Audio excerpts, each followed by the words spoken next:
Anything for a cookie, huh? Anything for a cookie? Do you want to get up here and say hi to everybody and say thank you for all the birthday wishes? Give me butter. It's so funny. Kia ora and welcome, Helen Brahms, coming live from Sun City in Arizona on this beautiful, gorgeous 3rd of March, which happens to be Zephy's 3rd birthday. You gonna look cute for everybody? I know. Yeah, I know. Mama's making you sit up here, isn't she?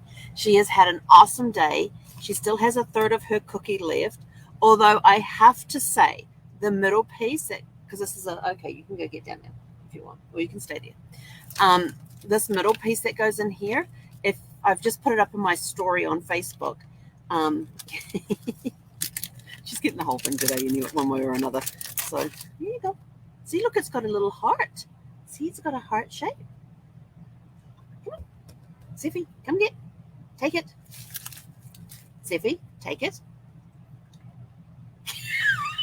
She's like, no. But there's a middle piece here that connects to another piece that was like this, and she had the other piece. Come here, bring it here. Mommy will look after it. Good girl. This is the other piece that she's had. And it's been sitting here on my, and she brought it to me and set it on my notepad earlier today. And the problem is that I'll be busy typing, and out of the corner of my eye, I would see this cookie, and I go to pick it up, and I was like, no, hang on, that's Zephy's cookie. Put it back down again. So she now has them both next to my leg here on the seat, where she can. Oh, you want that one? There you go. Where she can easily get them and they are safe. Because it's better than there than up on my notepad. Because if on my notepad, it's in my peripheral vision. What can I say? I didn't eat it. I did pick it up once. And went, no, that's not yours. Put it down. Leave it alone.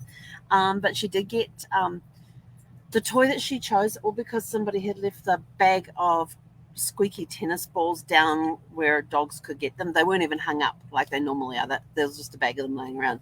Of course, she knows the squeaky tennis balls. And I think 2 of them are sitting in the stairwell right now. And so she goes up, she picks up this bag in her mouth and squeak, squeak. And I'm like, is that your toy of choice? You got all these other toys here. You know, you got animals, you got different shaped things that squeak and soft toys and all that, and you want squeaky tennis balls. And she just looked at me like, I'm done. I'm like, okay. So we got her squeaky tennis balls, and I tried to get her engaged earlier this morning, but she's not used to playing in the middle of the day, so that was quite funny watching her try to play. What are you doing? I don't know what she's doing. She's up there trying to get around the fan on the. I've got a fan up on the dashboard that pushes air back this way. Um, but yeah, so it's been an awesome day with her, and she slept most of it. I tried to engage her with the squeaky balls. It worked a couple of times, and then she decided, no, I'm going to go back to bed. So she did. So we've had an awesome 3rd birthday. We're about to go for our evening walk. We haven't done that yet. And we might need the reflector jacket on. Now, get this. It was like 86 degrees today, and tomorrow the forecasted temperature is 63.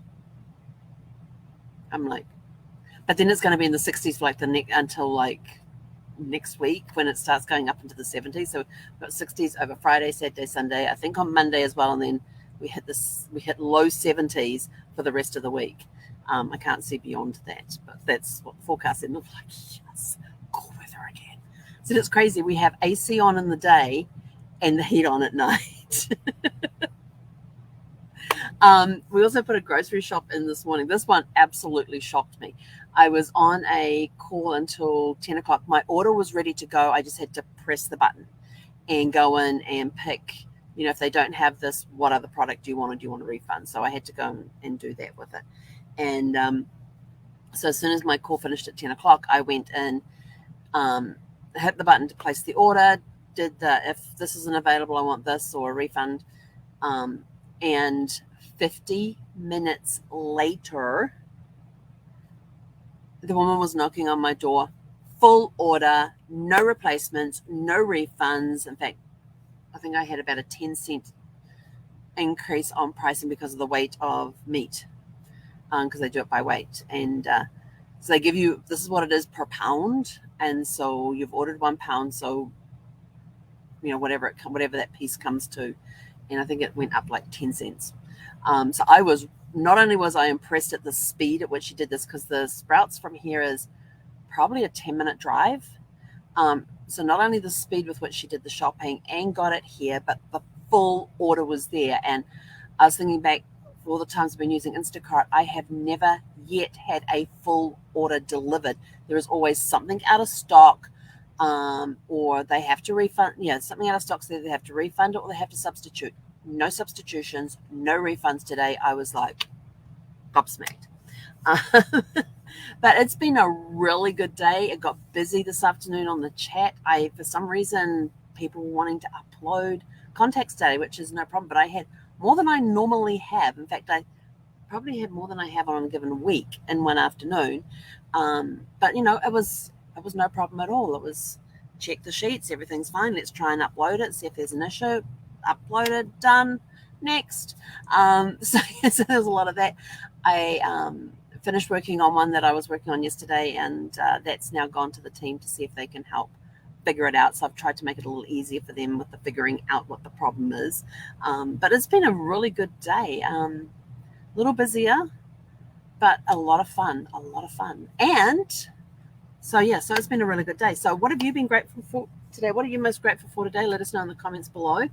And my important announcement is, and I cannot believe we are on day 3 of March and I have not done this yet. Shows you how times are changing with things. Because 1st of March, every year since Brad was diagnosed with colorectal cancer, we've been talking about colorectal cancer. This month is Colorectal Cancer Awareness Month. And I actually have this really cool t-shirt. If you want to see what the front of my t-shirt likes, go to my Facebook page. On my cover is a square picture of the front of the t-shirt. It says, "What's up your butt?" With the ribbon there.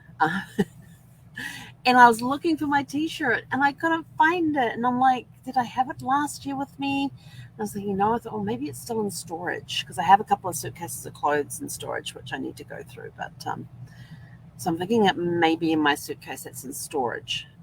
But yeah, I have not been able to find my t-shirt. I'm still so bummed, because it's a really comfortable t-shirt to wear as well. But at least I have the photograph of it, so I can put it up every March. But here are some interesting statistics. So this is your PSA for the month. That colorectal cancer is the number 2 leading cause of cancer deaths among men and women in the United States. The number 2. Breast cancer, I don't think breast cancer is in the top 5. If it is, it's just in the top 5. But lung cancer is number 1. Colorectal cancer is number 2. 1 in 20 is the average. 1 in 20 average individual are at risk. Of the average individuals, 1 in 20 are at risk. 90% of new cases occur in people 50 and older. You are 2 to 3 more times at a greater risk of developing colon cancer with a family history. If you have somebody in your family that was diagnosed with colon cancer or rectal cancer, otherwise known as colorectal cancer, when you put the two together,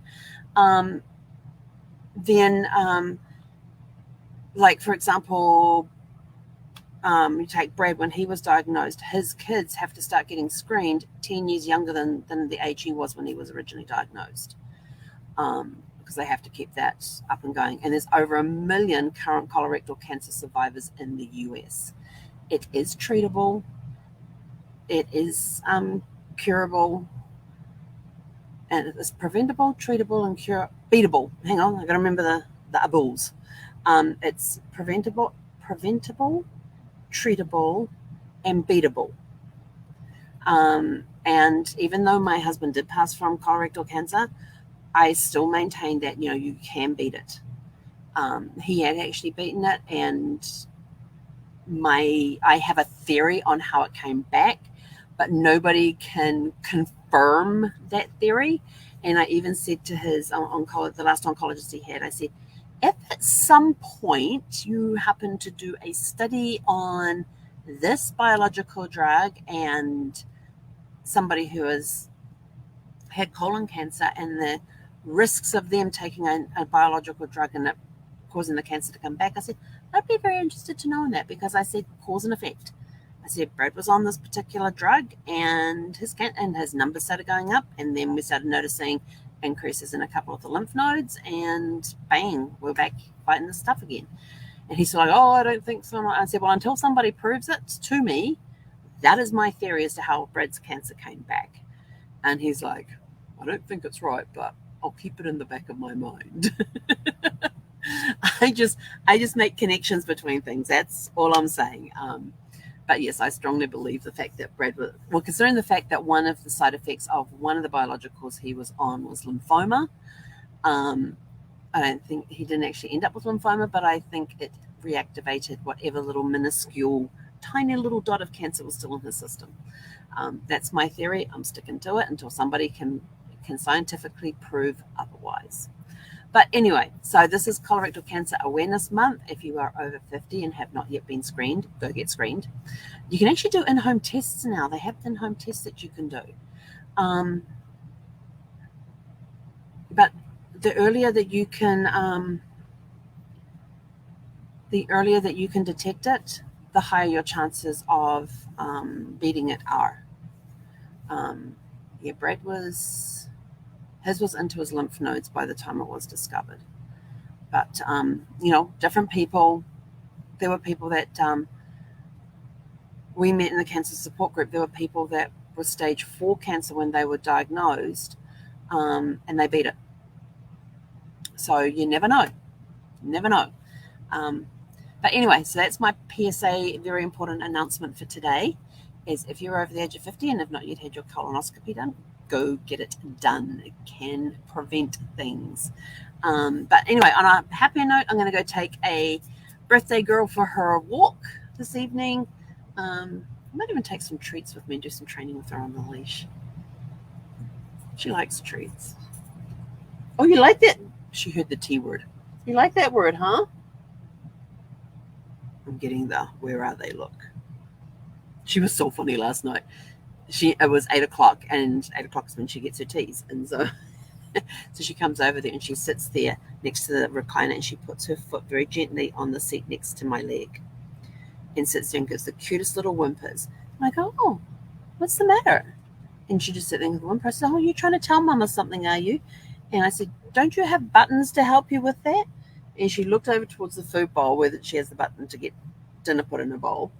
And then she looks over where the treat one is, and she looks at it, and then she looks at me and starts whimpering again. I said, well, unless you press that button, you ain't getting anything. And so she goes off in a huff, and then she comes back a few minutes later, and she sits there all pretty and puts her little paw up on the thing and whines at me again. And I lean forward, like fully engaged with her. Are you trying to tell me something? What would you want to tell me? It took her about 5 to 10 minutes of this going backwards and forwards, and she's actually laying down on the floor, and she's like this far away from the button. And I turn to her and I go, are you trying to tell me something? She looks at the button, she looks at me, reaches out with a paw, whacks the thing, and got a treat. And she was sort of like, huh. So she moves forward a little bit, whacks it again, and she did it like 4 times. And every time she moved forward a little bit, so she didn't have to stretch as far to hit the button. But she did that 4 times. And I said, okay, I got the message. I'm getting your 8 o'clock treats ready. So we did that, and she had her treats, had her stick, and off she went to bed. I was like, okay, she's done for the night. But anyway, go out, have a super fantastic, sparkling evening. Celebrate life. Go tell somebody in your family, if they haven't spoken to you for a while, how much they mean to you, how much you love them. Pass along that. Never let words of love go unsaid to people around you, even if it's to your dog or your cat. You never know what life is going to bring you. But anyway, we're off to go for a birthday walk. Who knows where we'll end up. She basically gets free rein around the park. I hang on to a leash, and then she decides which direction she's going to go. Is she going to stick to her normal routine, or is she going to go up and down the streets? So she has the option. When we get to a street, it's sort of like, where are we going? And she'll either plow on straight ahead, or she'll turn off and start going down the street. And she did this one time. She turns and starts going down the street. So I just went, oh, okay, we're going this way, and just started walking that way. And she just like put her feet down, like, I didn't want to go this way. It was like, you chose this direction, we're going now. So she sort of like thought about it and carried on and just followed on. Oh my gosh, it's so much fun walking her and playing games with her like that. Other days it's just like, really, you want to go that way? Yeah, okay. But we have a lot of fun. So anyway, go out, have a super fantastic sparkling evening. Be grateful for all that is in your life. Let people know how much you appreciate them and how much you love them as well, because you never know what's going to happen. So go out and have a super fantastic sparkling evening, and we'll catch you back here tomorrow morning bright and early for Fun Friday. Hey, Conetta.